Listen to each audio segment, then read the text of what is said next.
Ezra chapter 1. In the first year of King Cyrus of Persia, the Lord fulfilled the prophecy he had given through Jeremiah. He stirred the heart of Cyrus to put this proclamation in writing and to send it throughout his kingdom. This is what King Cyrus of Persia says: The Lord, the God of heaven, has given me all the kingdoms of the earth. He has appointed me to build him a temple at Jerusalem, which is in Judah. Any of you who are his people may go to Jerusalem in Judah to rebuild this temple of the Lord, the God of Israel, who lives in Jerusalem. And may your God be with you. Wherever this Jewish remnant is found, let their neighbors contribute toward their expenses by giving them silver and gold, supplies for the journey, and livestock, as well as a voluntary offering for the temple of God in Jerusalem. Then God stirred the hearts of the priests and Levites and the leaders of the tribes of Judah and Benjamin to go to Jerusalem to rebuild the temple of the Lord. And all their neighbors assisted by giving them articles of silver and gold, supplies for the journey, and livestock. They gave them many valuable gifts in addition to all the voluntary offerings. King Cyrus himself brought out the articles that King Nebuchadnezzar had taken from the Lord's temple in Jerusalem and had placed in the temple of his own gods. Cyrus directed Mithridath, the treasurer of Persia, to count these items and present them to Sheshbazzar, the leader of the exiles returning to Judah. This is a list of the items that were returned: gold basins 30, silver basins 1,000, silver incense burners 29. Gold bowls 30, silver bowls 410, other items 1,000. In all, there were 5,400 articles of gold and silver. Sheshbazzar brought all of these along when the exiles went from Babylon to Jerusalem. Chapter 2. Here is the list of the Jewish exiles of the provinces who returned from their captivity. King Nebuchadnezzar had deported them to Babylon, but now they returned to Jerusalem and the other towns in Judah where they originally lived. Their leaders were Zerubbabel, Jeshua, Nehemiah, Sariah, Reelaiah, Mordecai, Bilshan, Mispar, Bigvai, Rehum, and Baanah. This is the number of the men of Israel who returned from exile: the family of Parash 2,172. The family of Shephatiah 372. The family of Erah 775. The family of Pahath-Moab, descendants of Jeshua and Joab, 2,812. The family of Elam 1,254. The family of Zattah 945. The family of Zakkai 760. The family of Bani 642. The family of Bibai 623. The family of Azgad 1,222. The family of Adonicum 666. The family of Bigvai 2,056. The family of Adin 454. The family of Ater, descendants of Hezekiah, 98. The family of Bazai 323. The family of Uriel 112. The family of Hashum 223. The family of Gibar 95. The people of Bethlehem 123. The people of Netopha 56. The people of Anathoth 128. The people of Beth Azmaveth 42. The people of Kiriath Jearim, Kephra, and Beeroth 743. The people of Ramah and Geba 621. The people of Michmash 122. The people of Bethel and Ai 223. The citizens of Nebo 52. The citizens of Magbish 156. The citizens of West Elam 1,254. The citizens of Haram 320. The citizens of Lod, Hadid, and Ono 725. 34. The citizens of Jericho 345. The citizens of Sina 3,630. These are the priests who returned from exile: the family of Jediah, through the line of Jeshua, 973. The family of Immer 1,052. The family of Pashur 1,247. The family of Haram 1,017. These are the Levites who returned from exile: the families of Jeshua and Kadmiel, descendants of Hodaviah, 74. The singers of the family of Asaph 128. The gatekeepers of the families of Shallum, Ater, Talmon, Akub, Hadadah, and Shobai 139. The descendants of the following temple servants returned from exile: Ziha, Hasupha, Tabaoth, Kuras, Siah, Padon, Labana, Hagabah, Akub, Hagab, Shalmai, Hanan, Gidel, Gahar, Rea, Rezin, Nekoda, Gazam, Uzzah, Paseah, Bisay, Asna, Munim, Nephuzim, Bakbuk, Hakupha, Harher, Bazleth, Mehida, Harsha, Barkos, Sisera, Tema, Neziah, and Hatapha.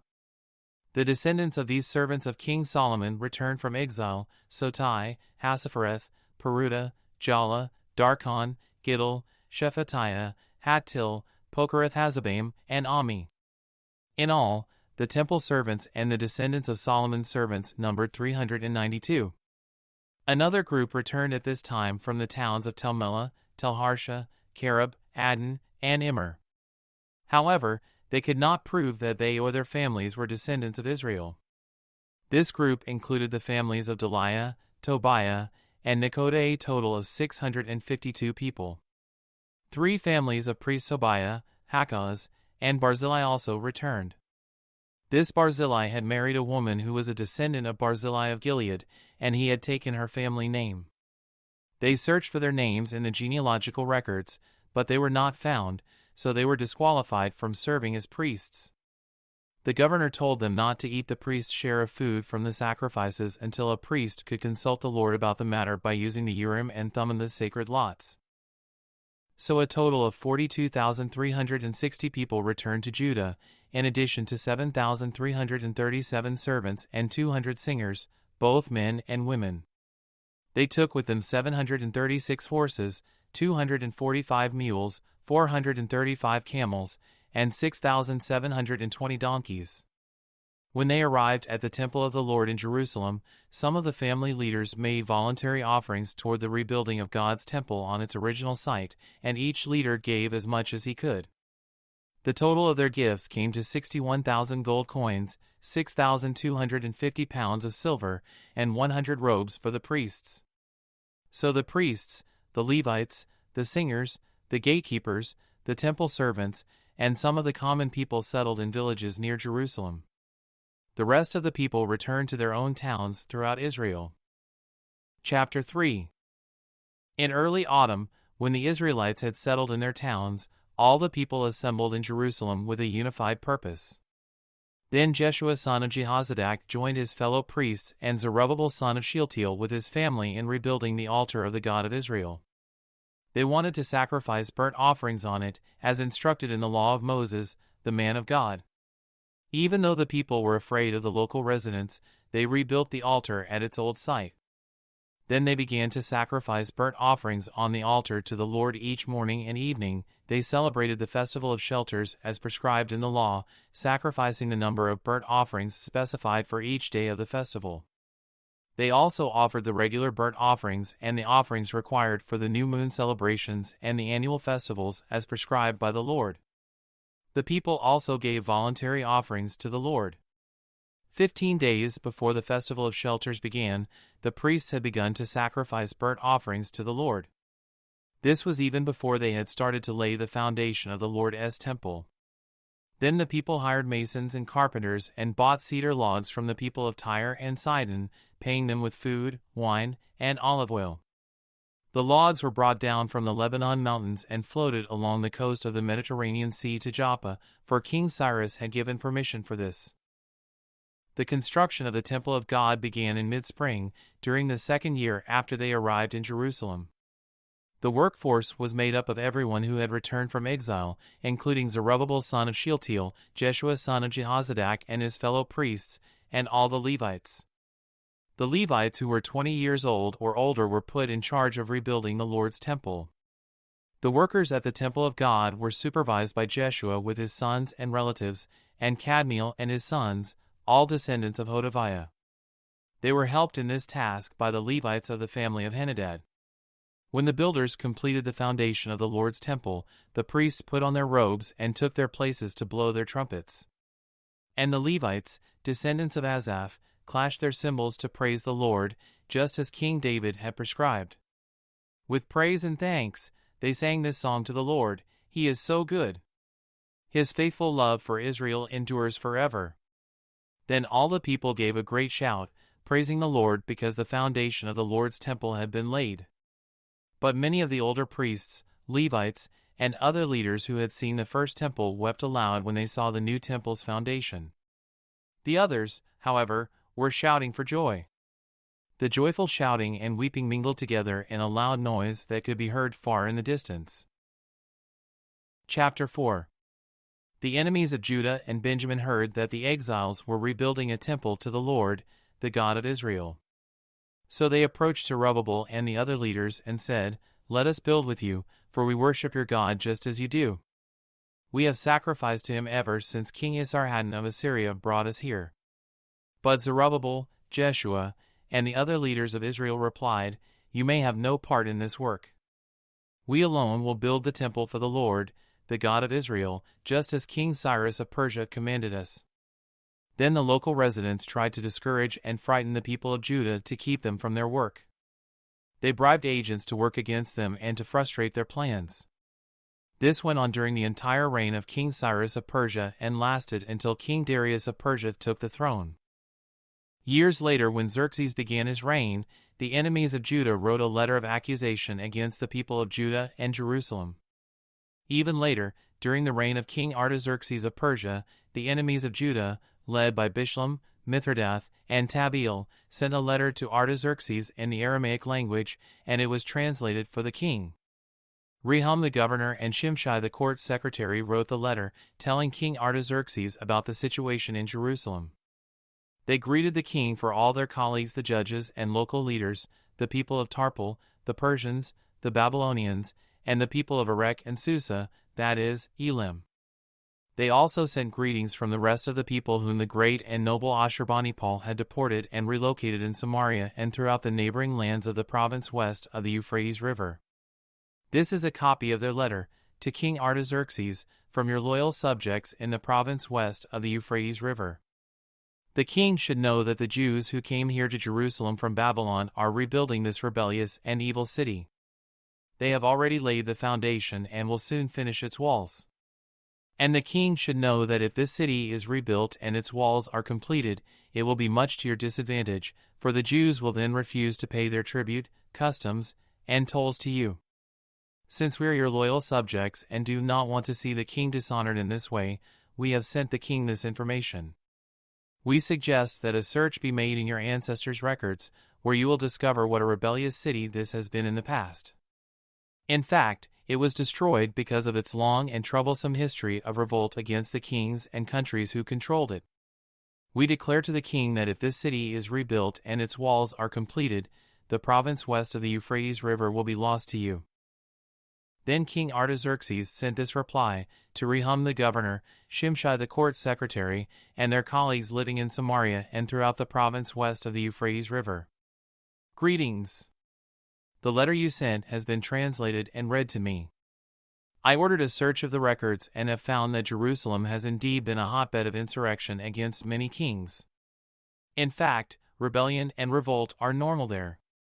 Powerful kings have ruled over Jerusalem and the entire province west of the Euphrates River, receiving tribute, customs, and tolls. Therefore, issue orders to have these men stop their work. That city must not be rebuilt except at my express command. Be diligent, and don't neglect this matter, for we must not permit the situation to harm the king's interests. When this letter from King Artaxerxes was read to Rehum, Shimshai, and their colleagues, they hurried to Jerusalem. Then, with a show of strength, they forced the Jews to stop building. So the work on the temple of God in Jerusalem had stopped, and it remained at a standstill until the second year of the reign of King Darius of Persia. Chapter 5. At that time the prophets Haggai and Zechariah son of Iddo prophesied to the Jews in Judah and Jerusalem. They prophesied in the name of the God of Israel who was over them. Zerubbabel son of Shealtiel and Jeshua son of Jehozadak responded by starting again to rebuild the temple of God in Jerusalem. And the prophets of God were with them and helped them. But Tattenai, governor of the province west of the Euphrates River, and Shetharbozenai and their colleagues soon arrived in Jerusalem and asked, "Who gave you permission to rebuild this temple and restore this structure?" They also asked for the names of all the men working on the temple. But because their God was watching over them, the leaders of the Jews were not prevented from building until a report was sent to Darius and he returned his decision. 6. This is a copy of the letter that Tattenai the governor, Shethar-bozenai, and the other officials of the province west of the Euphrates River sent to King Darius. To King Darius. Greetings. The king should know that we went to the construction site of the temple of the great God in the province of Judah. It is being rebuilt with specially prepared stones, and timber is being laid in its walls. The work is going forward with great energy and success. We asked the leaders, who gave you permission to rebuild this temple and restore this structure? And we demanded their names so that we could tell you who the leaders were. This was their answer: we are the servants of the God of heaven and earth, and we are rebuilding the temple that was built here many years ago by a great king of Israel. But because our ancestors angered the God of heaven, he abandoned them to King Nebuchadnezzar of Babylon, who destroyed this temple and exiled the people to Babylonia. However, King Cyrus of Babylon, during the first year of his reign, issued a decree that the temple of God should be rebuilt. King Cyrus returned the gold and silver cups that Nebuchadnezzar had taken from the temple of God in Jerusalem and had placed in the temple of Babylon. These cups were taken from that temple and presented to a man named Sheshbazzar, whom King Cyrus appointed as governor of Judah. The king instructed him to return the cups to their place in Jerusalem and to rebuild the temple of God there on its original site. So this Sheshbazzar came and laid the foundations of the temple of God in Jerusalem. The people have been working on it ever since, though it is not yet completed. Therefore, if it pleases the king, we request that a search be made in the royal archives of Babylon to discover whether King Cyrus ever issued a decree to rebuild God's temple in Jerusalem. And then let the king send us his decision in this matter. Chapter 6. So King Darius issued orders that a search be made in the Babylonian archives, which were stored in the treasury. But it was at the fortress at Ecbatana in the province of Media that a scroll was found. This is what it said: Memorandum, in the first year of King Cyrus's reign, a decree was sent out concerning the temple of God at Jerusalem. Let the temple be rebuilt on the site where Jews used to offer their sacrifices, using the original foundations. Its height will be 90 feet, and its width will be 90 feet. Every 3 layers of specially prepared stones will be topped by a layer of timber. All expenses will be paid by the royal treasury. Furthermore, the gold and silver cups, which were taken to Babylon by Nebuchadnezzar from the temple of God in Jerusalem, must be returned to Jerusalem and put back where they belong. Let them be taken back to the temple of God. So King Darius sent this message: Now therefore, Tattenai, governor of the province west of the Euphrates River, and Shethar-bozenai, and your colleagues and other officials west of the Euphrates River, stay away from there. Do not disturb the construction of the temple of God. Let it be rebuilt on its original site, and do not hinder the governor of Judah and the elders of the Jews in their work. Moreover, I hereby decree that you are to help these elders of the Jews as they rebuild this temple of God. You must pay the full construction costs, without delay, from my taxes collected in the province west of the Euphrates River, so that the work will not be interrupted. Give the priests in Jerusalem whatever is needed in the way of young bulls, rams, and male lambs for the burnt offerings presented to the God of heaven. And without fail, provide them with as much wheat, salt, wine, and olive oil as they need each day. Then they will be able to offer acceptable sacrifices to the God of heaven and pray for the welfare of the king and his sons. Those who violate this decree in any way will have a beam pulled from their house. Then they will be lifted up and impaled on it, and their house will be reduced to a pile of rubble. May the God who has chosen the city of Jerusalem as the place to honor his name destroy any king or nation that violates this command and destroys this temple. I, Darius, have issued this decree. Let it be obeyed with all diligence. Tattenai, governor of the province west of the Euphrates River, and Shethar-bozenai and their colleagues complied at once with the command of King Darius. So the Jewish elders continued their work, and they were greatly encouraged by the preaching of the prophets Haggai and Zechariah son of Iddo. The temple was finally finished, as had been commanded by the God of Israel and decreed by Cyrus, Darius, and Artaxerxes, the kings of Persia. The temple was completed on March 12th, during the 6th year of King Darius's reign. The temple of God was then dedicated with great joy by the people of Israel, the priests, the Levites, and the rest of the people who had returned from exile. During the dedication ceremony for the temple of God, 100 young bulls, 200 rams, and 400 male lambs were sacrificed. And 12 male goats were presented as a sin offering for the 12 tribes of Israel. Then the priests and Levites were divided into their various divisions to serve at the temple of God in Jerusalem, as prescribed in the book of Moses. On April 21st, the returned exiles celebrated Passover. The priests and Levites had purified themselves and were ceremonially clean. So they slaughtered the Passover lamb for all the returned exiles, for their fellow priests, and for themselves. The Passover meal was eaten by the people of Israel who had returned from exile and by the others in the land who had turned from their immoral customs to worship the Lord, the God of Israel. Then they celebrated the festival of unleavened bread for 7 days. There was great joy throughout the land because the Lord had caused the king of Assyria to be favorable to them, so that he helped them to rebuild the temple of God, the God of Israel. Chapter 7. Many years later, during the reign of King Artaxerxes of Persia, there was a man named Ezra. He was the son of Sariah, son of Azariah, son of Hilkiah, son of Shallum, son of Zadok, son of Ahitub, son of Amariah, son of Azariah, son of Meraioth, son of Zerahiah, son of Uzzi, son of Buki, son of Abishua, son of Phinehas, son of Eleazar, son of Aaron the high priest. This Ezra was a scribe who was well versed in the law of Moses, which the Lord, the God of Israel, had given to the people of Israel. He came up to Jerusalem from Babylon, and the king gave him everything he asked for, because the gracious hand of the Lord his God was on him. Some of the people of Israel, as well as some of the priests, Levites, singers, gatekeepers, and temple servants, traveled up to Jerusalem with him in the 7th year of King Artaxerxes' reign. Ezra arrived in Jerusalem in August of that year. He had arranged to leave Babylon on April 8th, the first day of the new year, and he arrived at Jerusalem on August 4th, for the gracious hand of his God was on him. This was because Ezra had determined to study and obey the law of the Lord and to teach those decrees and regulations to the people of Israel. King Artaxerxes had given a copy of the following letter to Ezra, the priest and scribe who studied and taught the commands and decrees of the Lord to Israel, from Artaxerxes, the king of kings, to Ezra the priest, the teacher of the law of the God of heaven. Greetings. I decree that any of the people of Israel in my kingdom, including the priests and Levites, may volunteer to return to Jerusalem with you. I and my council of 7 hereby instruct you to conduct an inquiry into the situation in Judah and Jerusalem, based on your God's law, which is in your hand.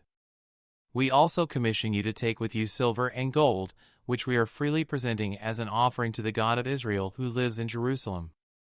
Furthermore, you are to take any silver and gold that you may obtain from the province of Babylon, as well as the voluntary offerings of the people and the priests that are presented for the temple of their God in Jerusalem.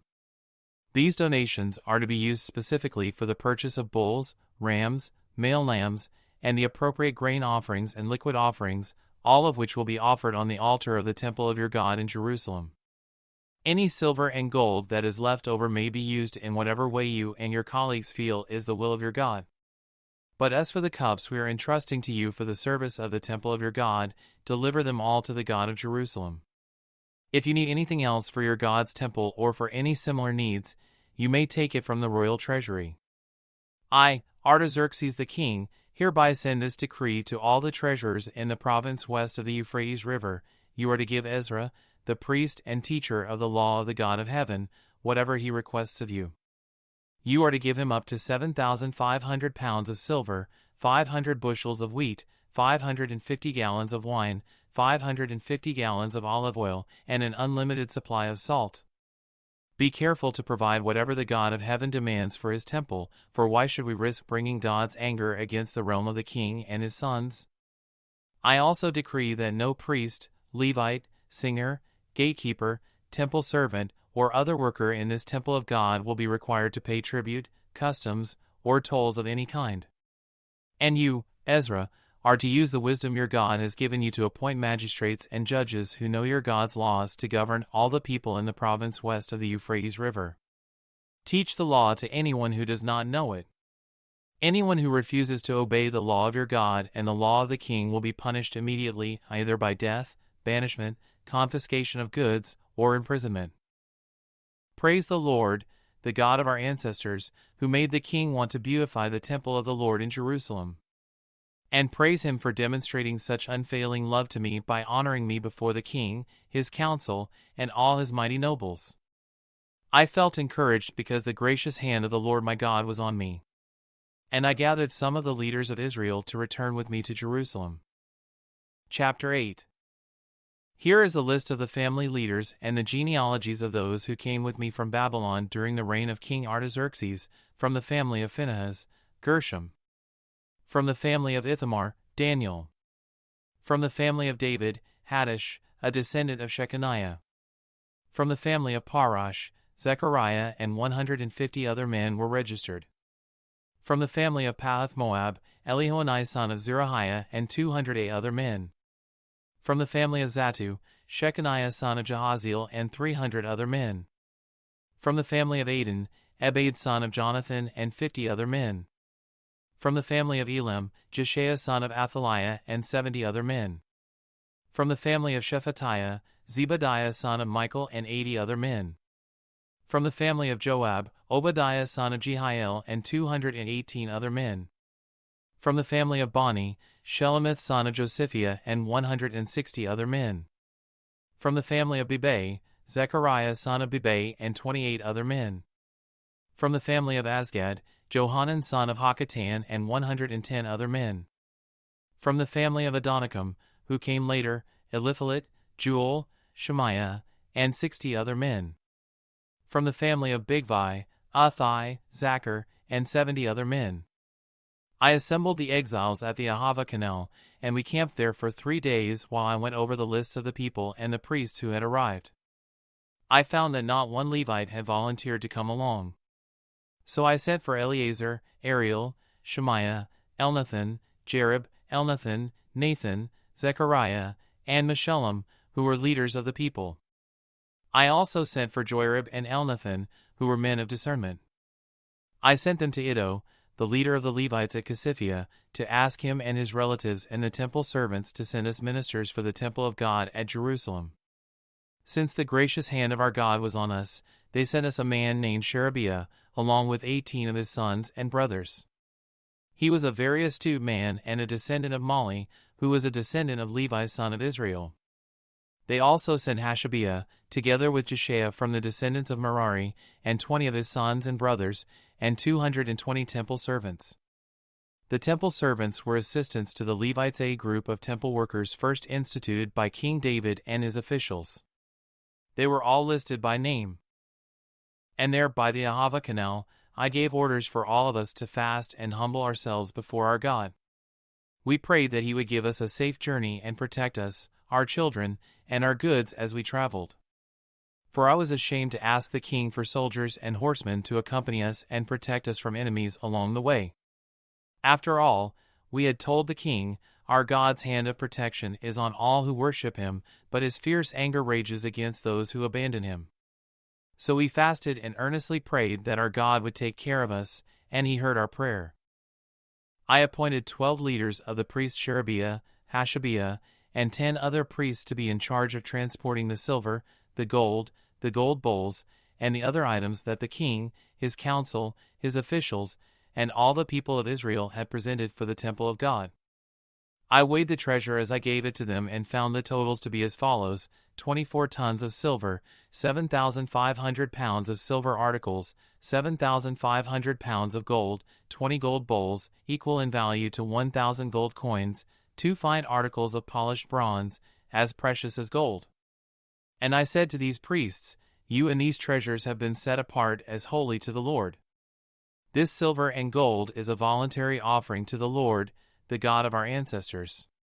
Guard these treasures well until you present them to the leading priests, the Levites, and the leaders of Israel, who will weigh them at the storerooms of the Lord's temple in Jerusalem. So the priests and the Levites accepted the task of transporting these treasures of silver and gold to the temple of our God in Jerusalem. We broke camp at the Ahava Canal on April 19th and started off to Jerusalem. And the gracious hand of our God protected us and saved us from enemies and bandits along the way. So we arrived safely in Jerusalem, where we rested for 3 days. On the 4th day after our arrival, the silver, gold, and other valuables were weighed at the temple of our God and entrusted to Meremoth son of Uriah the priest and to Eleazar son of Phinehas, along with Jozabad son of Jeshua and Noadiah son of Binnui, both of whom were Levites. Everything was accounted for by number and weight, and the total weight was officially recorded. Then the exiles who had come out of captivity sacrificed burnt offerings to the God of Israel. They presented 12 bulls for all the people of Israel, as well as 96 rams and 77 male lambs. They also offered 12 male goats as a sin offering. All this was given as a burnt offering to the Lord. The king's decrees were delivered to his highest officers and the governors of the province west of the Euphrates River, who then cooperated by supporting the people and the temple of God. Chapter 9. When these things had been done, the Jewish leaders came to me and said, "Many of the people of Israel, and even some of the priests and Levites, have not kept themselves separate from the other peoples living in the land. They have taken up the detestable practices of the Canaanites, Hittites, Perizzites, Jebusites, Ammonites, Moabites, Egyptians, and Amorites. For the men of Israel have married women from these people and have taken them as wives for their sons. So the holy race has become polluted by these mixed marriages. Worse yet, the leaders and officials have led the way in this outrage." When I heard this, I tore my cloak and my shirt, pulled hair from my head and beard, and sat down utterly shocked. Then all who trembled at the words of the God of Israel came and sat with me because of this outrage committed by the returned exiles. And I sat there utterly appalled until the time of the evening sacrifice. At the time of the sacrifice, I stood up from where I had sat in mourning with my clothes torn. I fell to my knees and lifted my hands to the Lord my God. I prayed, "O my God, I am utterly ashamed, I blush to lift up my face to you. For our sins are piled higher than our heads, and our guilt has reached to the heavens. From the days of our ancestors until now, we have been steeped in sin. That is why we and our kings and our priests have been at the mercy of the pagan kings of the land. We have been killed, captured, robbed, and disgraced, just as we are today. But now we have been given a brief moment of grace, for the Lord our God has allowed a few of us to survive as a remnant. He has given us security in this holy place. Our God has brightened our eyes and granted us some relief from our slavery. For we were slaves, but in his unfailing love our God did not abandon us in our slavery. Instead, he caused the kings of Persia to treat us favorably. He revived us so we could rebuild the temple of our God and repair its ruins. He has given us a protective wall in Judah and Jerusalem. And now, O our God, what can we say after all of this? For once again we have abandoned your commands. Your servants the prophets warned us when they said, 'The land you are entering to possess is totally defiled by the detestable practices of the people living there. From one end to the other, the land is filled with corruption. Don't let your daughters marry their sons. Don't take their daughters as wives for your sons. Don't ever promote the peace and prosperity of those nations. If you follow these instructions, you will be strong and will enjoy the good things the land produces, and you will leave this prosperity to your children forever. Now we are being punished because of our wickedness and our great guilt. But we have actually been punished far less than we deserve, for you, our God, have allowed some of us to survive as a remnant. But even so, we are again breaking your commands and intermarrying with people who do these detestable things.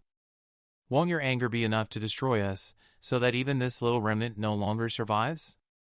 O Lord, God of Israel, you are just. We come before you in our guilt as nothing but an escaped remnant, though in such a condition none of us can stand in your presence." Chapter 10. While Ezra prayed and made this confession, weeping and lying face down on the ground in front of the temple of God, a very large crowd of people from Israel, men, women, and children, appeared and wept bitterly with him. Then Shechaniah son of Jehiel, a descendant of Elam, said to Ezra, "We have been unfaithful to our God, for we have married these pagan women of the land. But in spite of this there is hope for Israel. Let us now make a covenant with our God to divorce our pagan wives and to send them away with their children. We will follow the advice given by you and by the others who respect the commands of our God. Let it be done according to the law of God. Get up, for it is your duty to tell us how to proceed in setting things straight. We are behind you, so be strong and take action." So Ezra stood up and demanded that the leaders of the priests and the Levites and all the people of Israel swear that they would do as Shechaniah had said. And they all swore a solemn oath. Then Ezra left the front of the temple of God and went to the room of Jehohanan son of Eliashib. He spent the night there without eating or drinking anything. He was still in mourning because of the unfaithfulness of the returned exiles. Then a proclamation was made throughout Judah and Jerusalem that all the exiles should come to Jerusalem. Those who failed to come within 3 days would, if the leaders and elders so decided, forfeit all their property and be expelled from the assembly of the exiles. Within 3 days, all the people of Judah and Benjamin had gathered in Jerusalem. This took place on December 19th, and all the people were sitting in the square before the temple of God. They were trembling both because of the seriousness of the matter and because it was raining. Then Ezra the priest stood and said to them, "You have committed a terrible sin. By marrying pagan women, you have increased Israel's guilt. So now confess your sin to the Lord, the God of your ancestors, and do what he demands. Separate yourselves from the people of the land and from these pagan women." Then the whole assembly raised their voices and answered, "Yes, you are right, we must do as you say." Then they added, "This isn't something that can be done in a day or two, for many of us are involved in this extremely sinful affair. And this is the rainy season, so we cannot stay out here much longer. Let our leaders act on behalf of us all. Let everyone who has a pagan wife come at a scheduled time, accompanied by the leaders and judges of his city, so that the fierce anger of our God concerning this affair may be turned away from us." Only Jonathan son of Asahel and Jotziah son of Tikvah opposed this course of action, and they were supported by Meshullam and Shabbathai the Levite. So this was the plan they followed. Ezra selected leaders to represent their families, designating each of the representatives by name. On December 29th, the leaders sat down to investigate the matter. By March 27th, the first day of the new year, they had finished dealing with all the men who had married pagan wives. 18 these are the priests who had married pagan wives, from the family of Jeshua son of Jehozadak and his brothers, Maaseiah, Eleazar, Jerib, and Gedaliah. They vowed to divorce their wives, and they each acknowledged their guilt by offering a ram as a guilt offering. From the family of Immer, Hanani and Zebadiah. From the family of Haram, Maaseiah, Elijah, Shemaiah, Jehiel, and Uzziah. From the family of Pashur, Elioenai, Maaseiah, Ishmael, Nethanel, Jozabad, and Elasah. These are the Levites who were guilty: Jozabad, Shimei, Kaliah, also called Kelita, Pethahiah, Judah, and Eleazar. This is the singer who was guilty, Eliashib. These are the gatekeepers who were guilty: Shallum, Telem, and Uri. These are the other people of Israel who were guilty, from the family of Parash, Ramiah, Izziah, Malchijah, Mijamin, Eleazar, Hashabiah, and Benaiah. From the family of Elam, Mattaniah, Zechariah, Jehiel, Abdi, Jerimoth, and Elijah. From the family of Zattu, Elioenai, Eliashib, Mattaniah, Jerimoth, Zabad, and Aziza. From the family of Bebai, Jehohanan, Hananiah, Zabbai, and Athli. From the family of Bani, Meshullam, Malach, Adiah, Jashub, Sheel, and Jerimoth. From the family of Pahath-Moab, Adnah, Kelol, Benaiah, Maaseiah, Mattaniah, Bezalel, Binui, and Manasseh. From the family of Haram, Eleazar, Ishijah, Malchijah, Shemaiah, Shimeon, Benjamin, Malach, and Shemariah. From the family of Hashum, Mattani, Mattatah, Zabad, Eliphalet, Jeremiah, Manasseh, and Shimei. From the family of Bani, Madai, Amram, Uel, Benaiah, Bediah, Kaluhi, Vanya, Mirmoth, Eliashib, Mattaniah, Mattani, and Jasu. From the family of Binui, Shimei, Shelemiah, Nathan, Adiah, Magnadabai, Shashai, Sharai, Azarel, Shelemiah, Shemariah, Shallum, Amariah, and Joseph. From the family of Nebo, Jeiel, Mattathiah, Zabad, Zabina, Jaddai, Joel, and Benaiah. Each of these men had a pagan wife, and some even had children by these wives.